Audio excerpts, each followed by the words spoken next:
जिल्हा परिषदेच्या शाळेच्या लगतच एक माध्यमिक शाळा होती। दुपारची वेळ। शाळेच्या प्रांगणात एक शेतकरी वडील आणि त्यांचा मुलगा उभे होते। वडिलांनी हातात नवी चप्पल घेतली होती, साधी, मजबूत पण नेटक्या शिवणीची। सकाळपासून शेतावर कष्ट केल्यानंतर बाजारात जाऊन त्या चप्पलांसाठी त्यांनी पैसे खर्च केले होते। आपल्या मुलाला आनंद व्हावा म्हणूनच हे सगळं केलं गेलं होतं।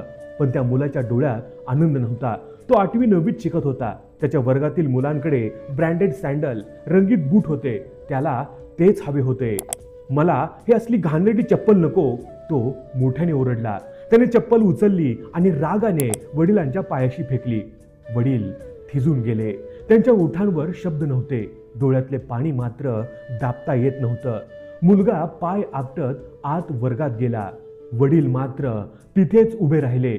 नजरेसमोर पडलेली ती चप्पल आणि डोळ्यासमोर फिरणारा मुलाचा रागीट चेहरा। मनात एकच विचार येत होता, आपल्या कष्टाला, आपल्या प्रेमाला एवढं कमी काय पडतंय का? संध्याकाळी शाळा सुटल्यानंतर मुलगा बाहेर आला तेव्हा त्याचे वडील तिथे नव्हते, पण वर्गाच्या बाहेर ठेवलेली ती साधी चप्पल मात्र अजूनही त्याची वाट पाहत होती।